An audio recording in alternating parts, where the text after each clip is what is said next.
Okay, so everyone, I'm really excited to have you here, Jay. So for those of you in Southern California, Jay and I co-facilitate boot camp in Northern California, well, Northern and National, I guess we could call it.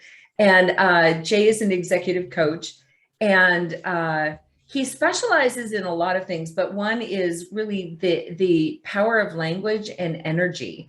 And so what Jay's going to share with us is a lot about leadership and our choices. So I'm going to turn it over to Jay, and it's going to be pretty interactive. So pay attention to your chat, and we're looking for your responses. So take it away, Jay. All right. So good morning, everyone. Let me just get set up.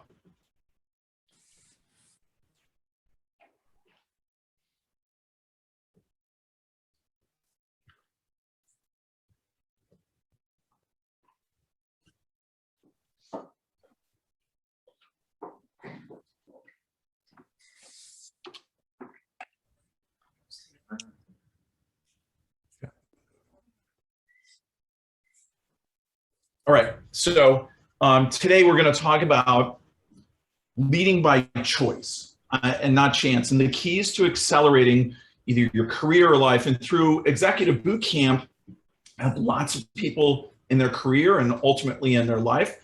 But I want to talk through some of the mechanics of this and what I view as critical. So some of you know who I am, but let me just give a brief synopsis for those of you who don't. I'm a former executive. I spent my career in high tech in the Bay Area, helped take a company public. I was a VP several times in sales operations. And as Christy mentioned, I'm co-facilitating Executive Boot Camp here in Northern California. And I'm also a boot camp alum. So I'm really connected with this organization.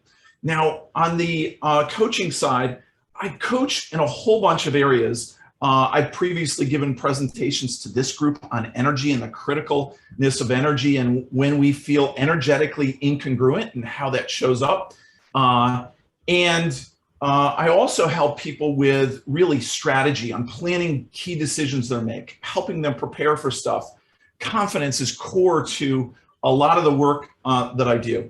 But also, as you go down that list, NLP is there, neuro-linguistic programming, and hypnosis. And not that I do tons of hypnosis, but the deep work of limiting beliefs and how we remove some of the limiting beliefs and how our subconscious is holding that is work that I do with clients.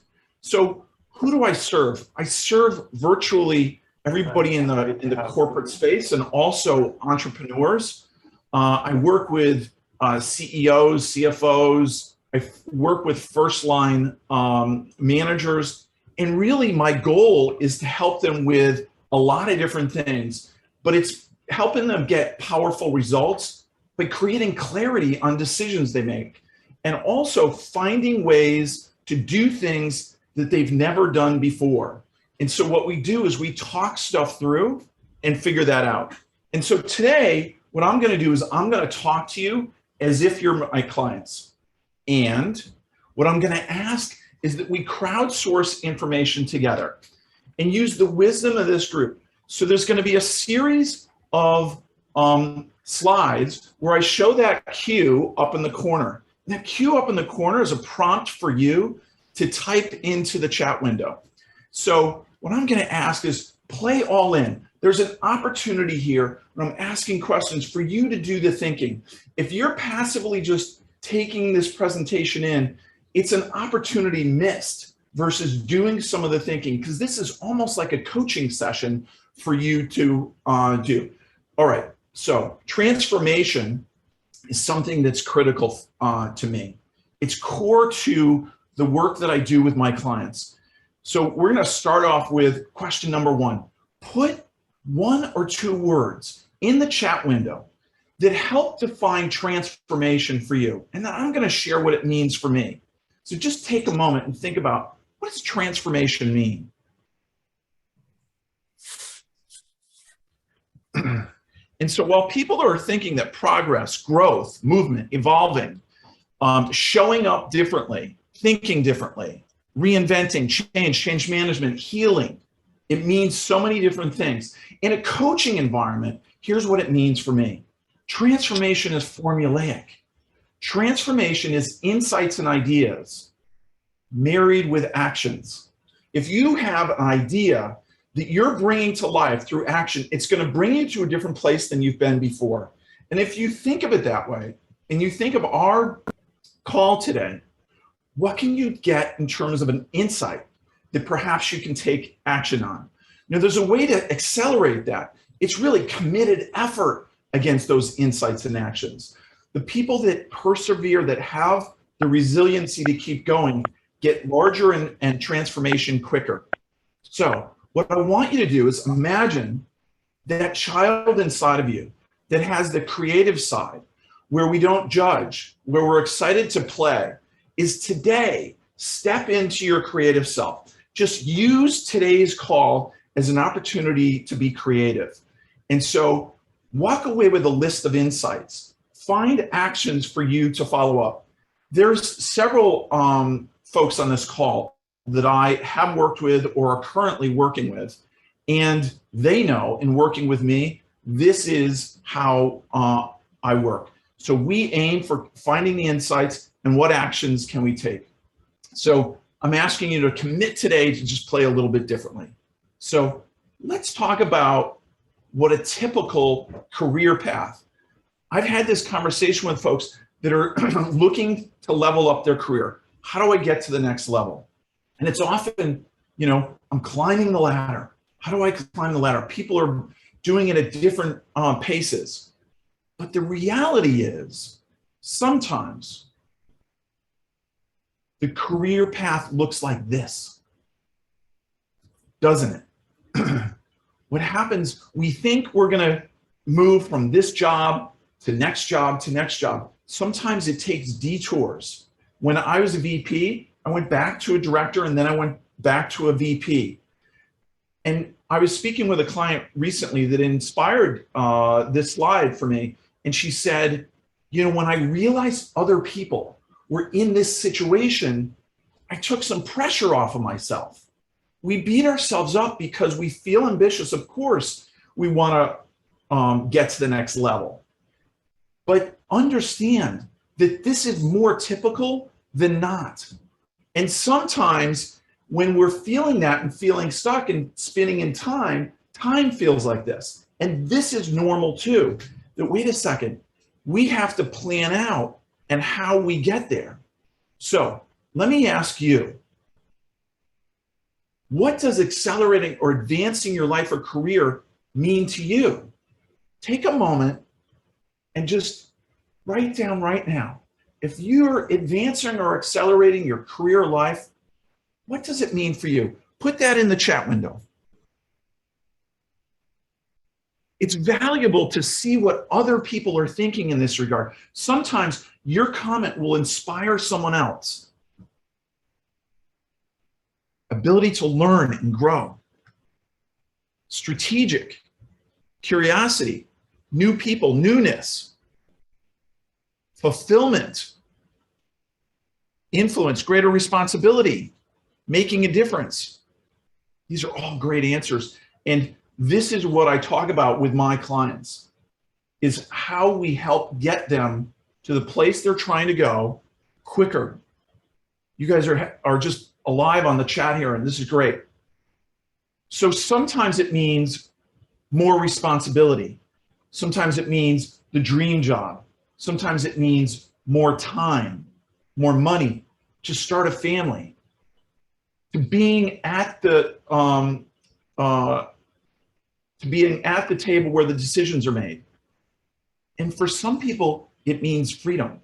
And I'll tell you, when I pivoted outside of the corporate world, and I defined what I wanted to do, core to what I wanted to do was freedom.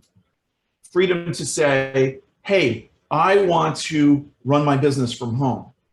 If I want to fly to Hawaii and take my calls in Hawaii later in the week, I can do that. That's freedom to me. Freedom to be my own boss. But freedom for some people is financial freedom. For others, it's having the freedom to be a parent when they haven't been able to. All right. So ask yourself honestly, have you been leading toward your goals by chance or choice? And the reason, and put that in the chat window. And the reason I say that is so many times I meet with executives, and what they do is they're telling me about their career path. And they say, I fell into that job. I don't even know how I got into that job. I just fell into that. And, what I'm hearing is both, by chance. And what happens is that when we go by chance, we've missed an opportunity. And so what I want to do is just stop right now and say, let's bring that to the conscious level and slow down. And this is a theme that I work with my clients, is to slow down so that we can speed up. When we slow down, what happens is our inner wisdom comes, our ideas come, our ability to get more strategic is spot on when we slow down.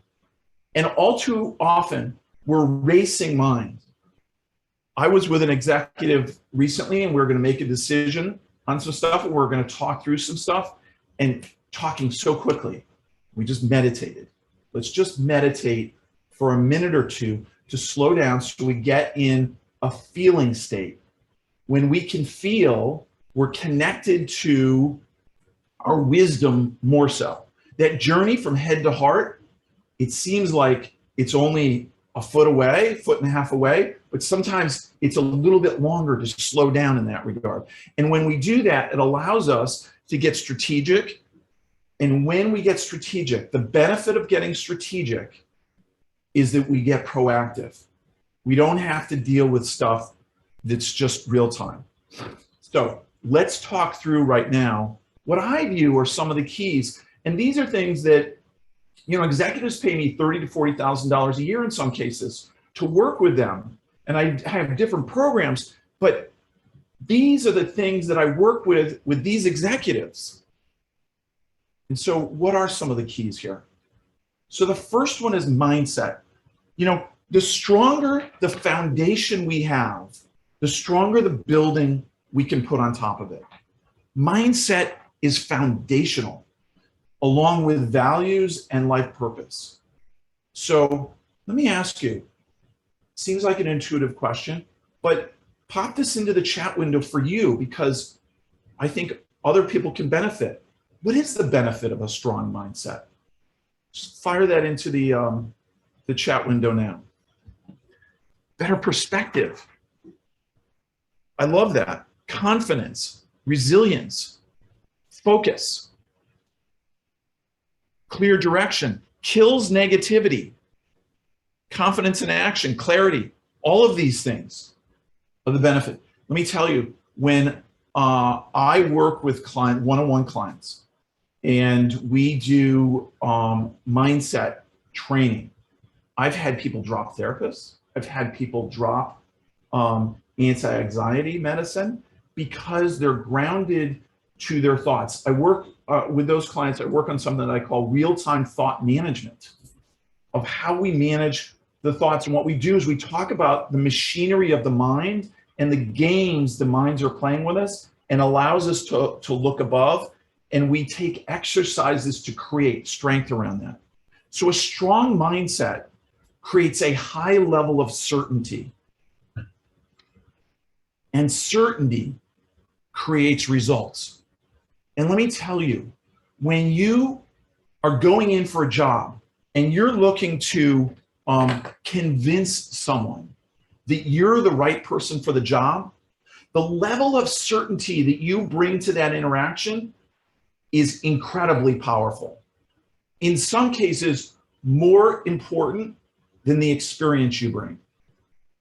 And how many times have you been on an interview panel where you've interviewed people and you go, well, Bob, he has all the qualifications, but the energy, the conviction that this other person brings and their ability to interact with other people are what I want.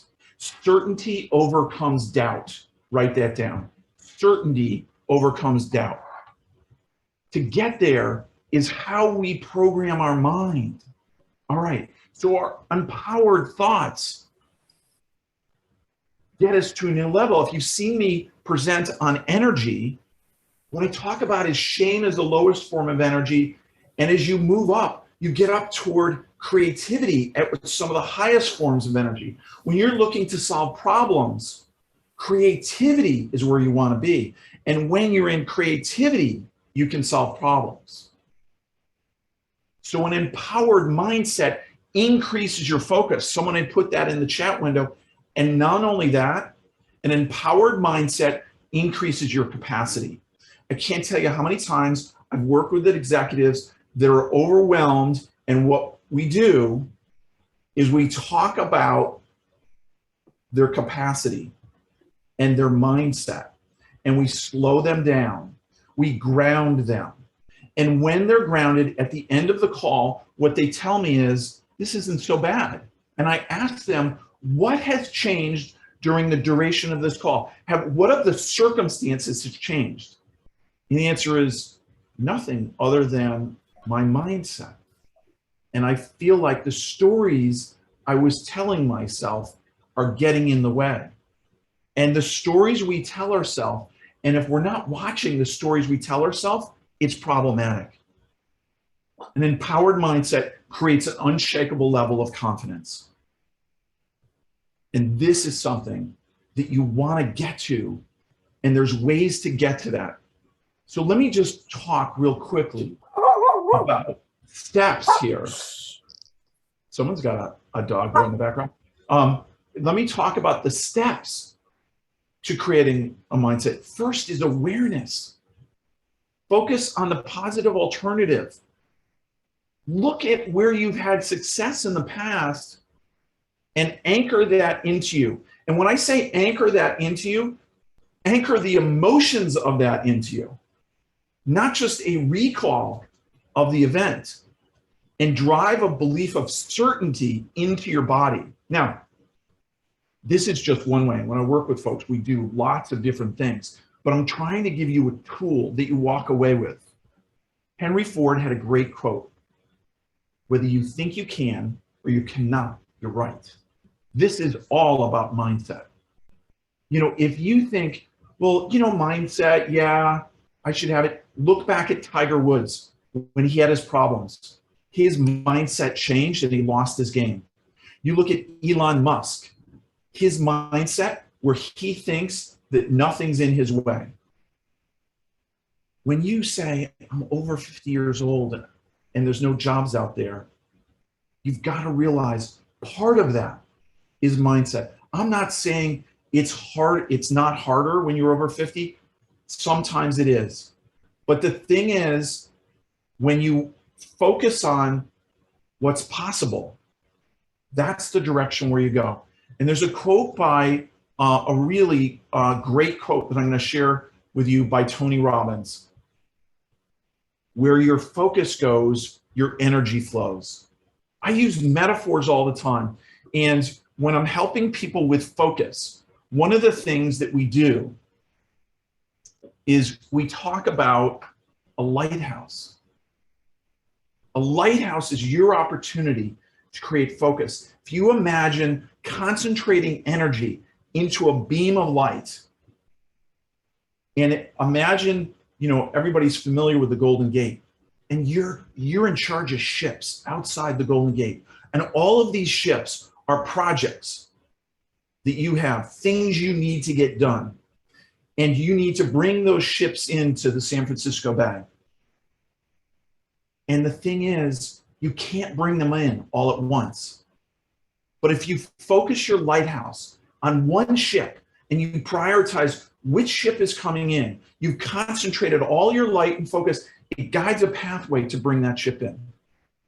That metaphor that I just gave you, if you hold that metaphor and use it when you're trying to decide, what do I do? Is my energy focused? Am I pointing it on the right thing? Have I prioritized? Now I want to talk about high performance individuals. High performance individuals. I have a question for you. What are some of the habits that high performance individuals share? Let's fire up the chat window. What are some of the habits of high performance individuals? Time management, perseverance, looks for opportunities, schedule, makes a plan and executes, consistency, self-motivation, beliefs. All right, there was a book written by Brendan Burchard, and I want to talk about what he labeled as 6 high-performance habits. The first one is they seek clarity. How many times have you been working with someone and there's a story as to what the problem is? And you ask this simple question. Sometimes asking a simple question can pierce the issue. Can you state that as a single statement? When I was working with bootcamp folks yesterday and we were doing a limiting belief exercise, I said, bring it down to a single statement. What does that do? It allows you to put focus on it. And just the single activity of saying, I'm going to get clarity on what the problem is, resolves part of it because you're getting clear in your head. High performance individuals also generate energy. And when I say generate energy, I mean during the day. They take breaks. They go out for a walk just to ground their energy and increase their focus. They raise necessity. What is needed here? What resources are needed to solve the problem? They obviously drive productivity in themselves and others.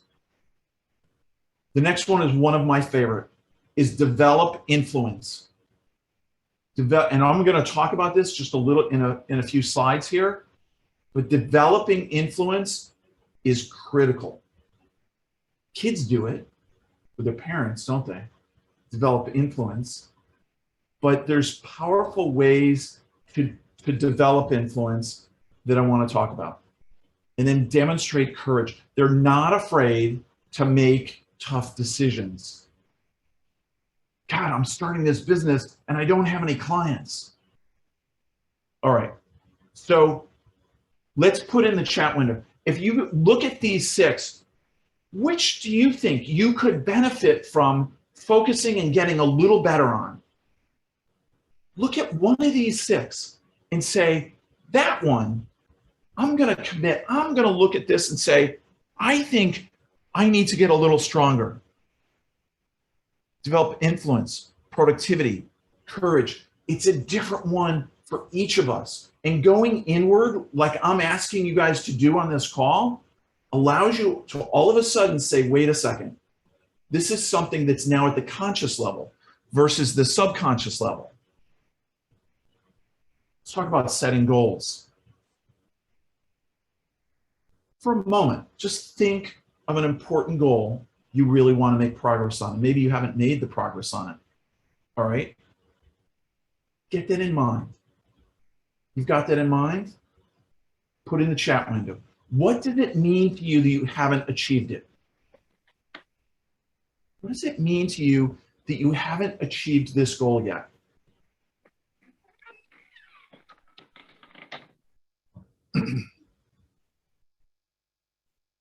Lack of revenue. Yeah. Target list. Frustration. Doubt. Right. And when you start looking at that and say, what has it cost you? Now that we're bringing this to the conscious level, what has it cost you? I had someone that was stuck in their career. They were completely unhappy. They were getting beat up at their job. No wonder, because they weren't happy. They weren't showing up. And what happened was we focused on the things that were missing toward their goal. What we ended up doing, he left his job.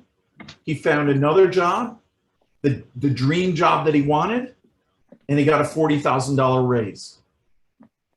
When you focus on these things, they happen. All right, I want to talk about this methodology I use that's core to working with folks is what I call the goal triad.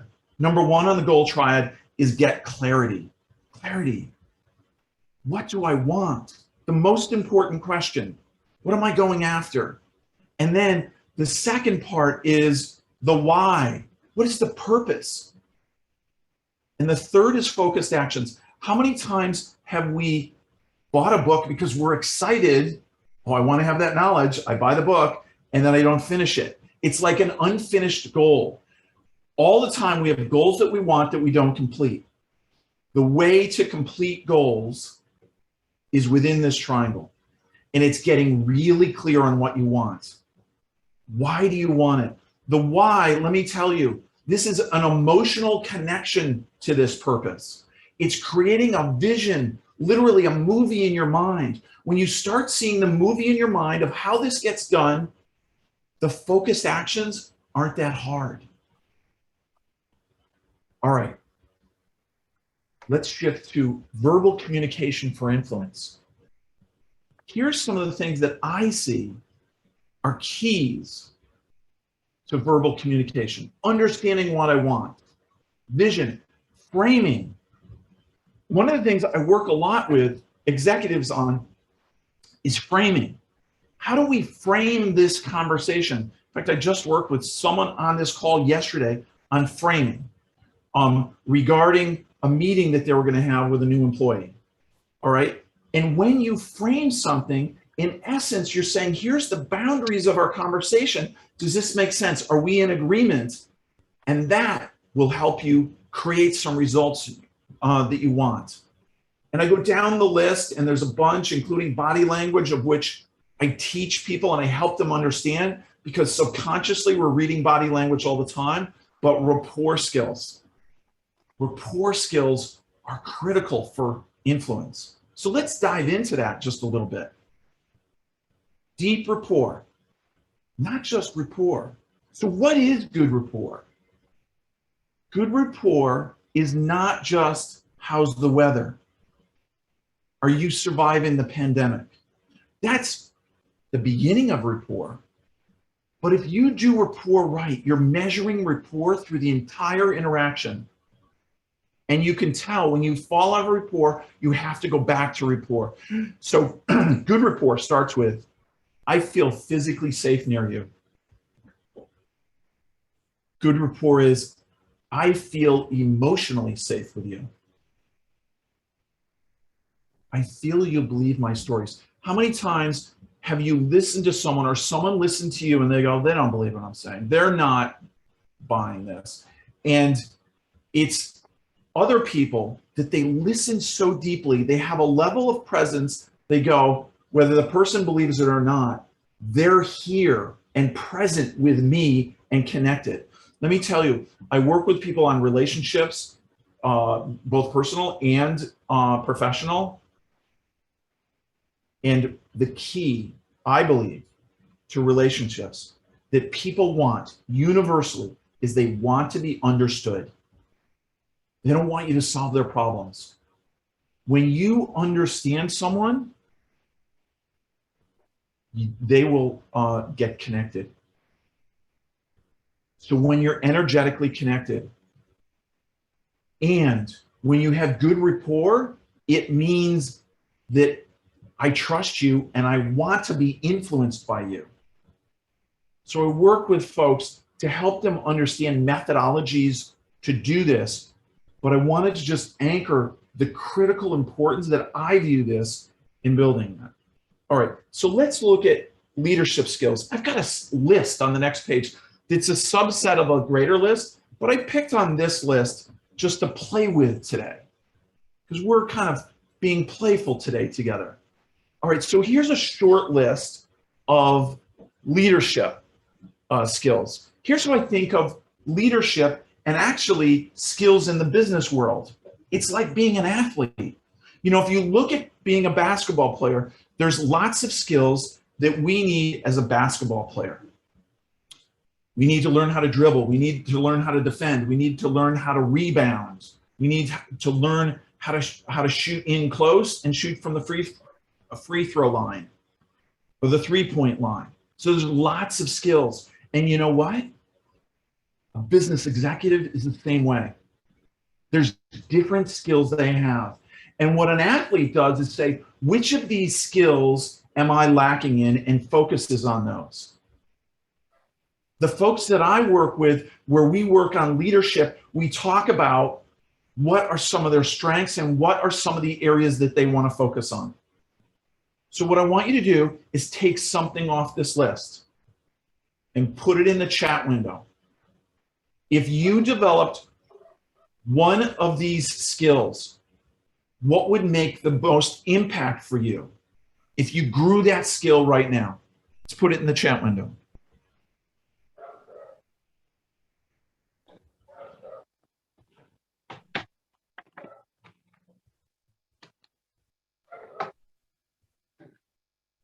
Vision, follow through, communication, decisiveness. Yeah. So this is something that at the beginning we talked about transformation. We talked about finding information, insights that you're getting right now. Hold that gift. Decide what you're going to do with that. Intention, communication skills, decisive in decisions. Yes, sometimes we just agonize. And if you, there's models that you can do to think through to say, how do I make a decision stronger and faster? And Colin Powell, who just died, said, you know, if I have 80% of the information, I have enough information to make the decision. I draw a distinction with my clients, the difference between how to and want to when we're stuck on decisions. Sometimes, oh, I need to know how to do it. I need to know how to do it. I need more information, more information. And you know what's not high enough is the desire to want to. When they want to, they will find a way even without all the information. So let's talk about an advisory team. An advisory team. An advisory team is critical. You get to design your team. So if you look at an advisory team, people surround themselves with people, or you should surround yourselves with people that have the skills that you want. If you found one of those skills that we just talked about, who do you know that does a good job at that? You know, when you hang around people, it's very influential. You know that if you play tennis with someone and they're a better player, you're going to play better. Have you provided or created relationships at work that give you air cover? Sometimes politically, people are off on their own. You need to make sure that you've got air cover. Can you recognize your blind spots? And do you have someone that can speak to you and serve you in ways that help you with your blind spots? Do you have folks with your accountability? Think of this group of people as your board of directors. In some cases, I help people kind of build board of directors for themselves. And I'll tell you what, you can build an imaginary board of directors as well that is quite powerful. You can put Colin Powell on your board of directors. So, do you have an advisory team? If not, write down an action. Share with us one action you want to take to get stronger influence from your team. Share with others. Just kind of commit out loud in this forum. No one's going to remember other than you. What do you want to do? Not formally, but with a few business colleagues. Yeah, think about the steps that you can take. So, someone says they're working on it right now. All right? Who you hang out with matters. Jim Rohn, who happened to be Tony Robbins' first coach, you're the average of the 5 people you spend the most time with. And it's true that who you hang out with influences you. They say if you hang out with people that are losing weight, you're more likely to lose weight, interestingly enough. All right. There's so much more that I could cover, but we didn't have time necessarily to get into it. So I want to take this to the next step. I wanted to just give you guys a sense of how you can accelerate some of the key things in your life and some of the key decisions or goals that you have. So where could we go from here? Let's create some transformation. What are some of the key insights you got from this presentation? Hopefully you have a list of stuff you've created.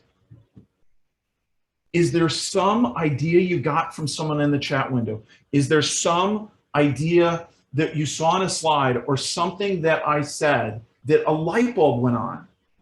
So I'm going to ask you now, put a key insight that you have in the chat window so other people can see what you got as an insight. Empowered mindset. Absolutely. Pick one thing and focus on it. To be understood. God, that is so powerful versus solve their problems. Seek to understand. Yeah, I mean, Stephen Covey put that in his book, Clarity. Empowering my mindset. Yeah, absolutely. These things are really valuable. So for you to bring these things to life, guys, you have a list. Commit to yourself some action you're going to take out of this call. When I work with clients, this is the exact format that we use. What we do is we say, what do we want to work on? And we talk through stuff. We create new possibility. And then what happens is we're connected to why we want to do that. And we create the actions. And then they come back. And what we do is we talk about the progress toward that. And I want to share with you statements that clients have shared with me that have been outcomes of working together. Unshakable confidence. They've maximized their income. Next level career advancement. Freedom with time and money, and I should say thought. Grounded sense of self. It's not uncommon that when I work one-on-one with folks and we work on mindset really deeply, that their level of groundedness goes up quickly. So here's a powerful question that I want you to ask yourself. Are you more committed to your current reality or your vision of the future? Sometimes when we look at it real strongly and we say, wait a second, this is a reality check question. What am I more committed to?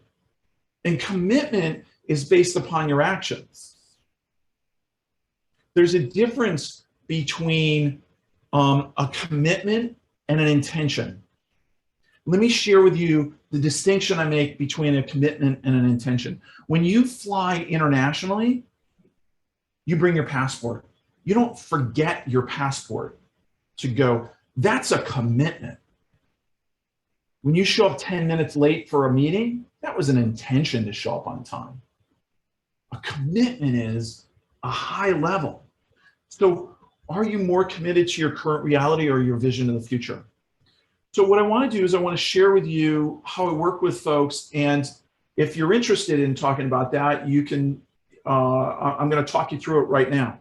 So there's 4 different ways to work with me if that's something that you're interested in.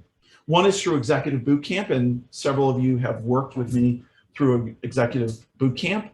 I also do corporate programs that I teach sales reps, influence, and mindset and stuff like that. I also do one-on-one executive coaching, and I do group mastermind programs. And so the ones in red, I want to share a little bit more right now with you. And I have 2 special offers for boot camp. So the first is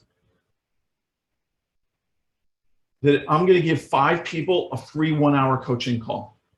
And I'm going to just pick them at random. If you send me an email and say, hey, I want to spend an hour with you. And what we'll do is spending an hour with me is not a sales call. What it's doing is me getting to know you and to understand the challenges that you're looking to accomplish. And then at the end of the call, if we decide we want to take it further, we'll know. But this is an opportunity for you to work on some of these things that you're talking about. And I'm also launching something today. I'm launching the Professional Accelerator Academy. This is different than the intimacy of a one-on-one call. This is a group program helping executives and professionals create that high level of confidence, create freedom in the areas, and accelerate to the next level where they want to go. So the Professional Accelerator Academy is an 11-week program. There's 3 sessions in December, 4 in January, 4 in February. And what we're going to do is we're going to come in and I'm going to teach some of these principles. We're going to do breakout groups conversation. And then what we're going to do is we're going to have other sessions where it's just me coaching in a group environment. All right. And what that'll look like is it allows you to work on some of the content that we're working on. But if we have time, then I'd allow you to bring any challenge into that group environment. And I'm also going to do, as part of that program, at the end of the program, I'll do a private 1-hour coaching session with everybody that's in that. It's recorded, there'll be Facebook groups, and I'm capping that. This is a pilot program. You're getting access to the stuff that I do with high-level executives. So if you're interested in this program, send me an email and tell me you're interested in this program. And what I'll do is I'll send you a link, and it will be a link to have a conversation, and there'll be a few questions in there for you to fill out. And I'm going to share with you the pricing of that offer right now. All right. I'm launching that at the typical price is going to be $3,000 in the future and potentially higher. But if you want to be part of this pilot program, a single payment's $24.95. If you want to spread it out, it's a little bit more expensive, and it's 3 payments of $9.95. This is so that you can create these things that you want to do. We're going to cover a whole bunch of stuff.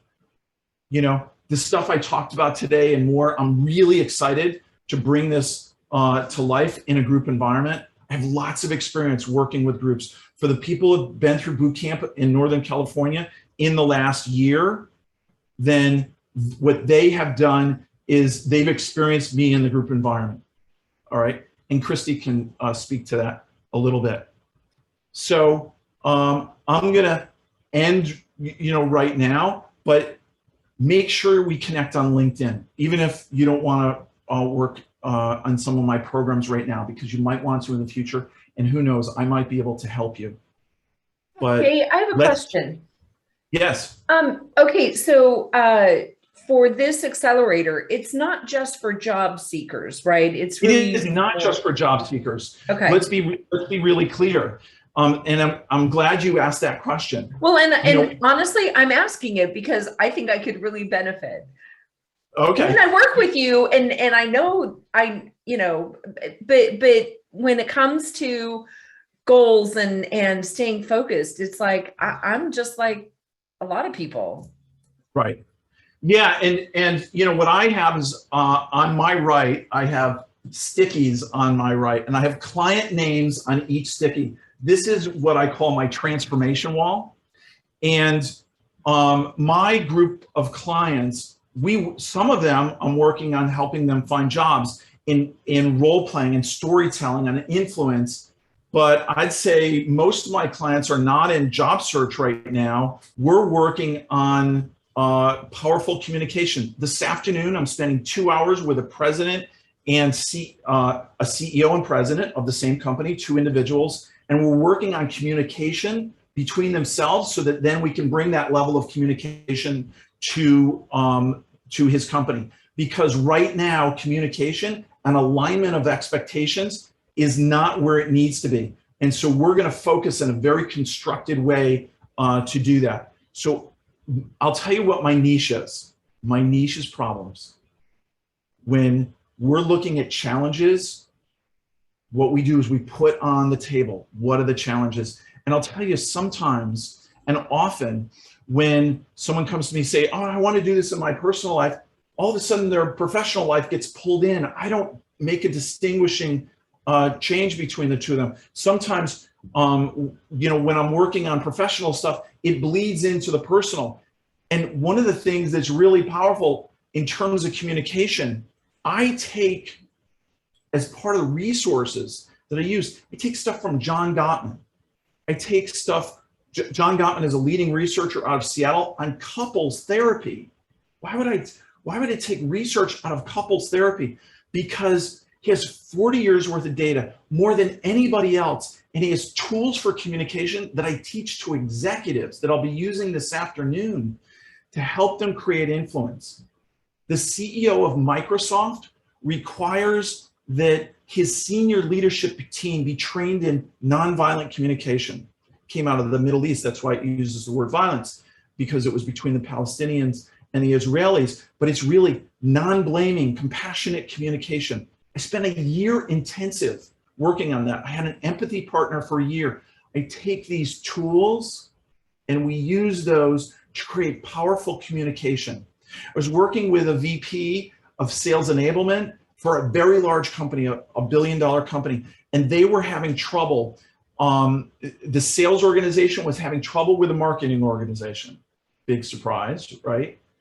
And what she found is when they started a project, there was competition and conflict, and it had been ongoing for a while. And what I did is I taught this woman how to have a very powerful listening session.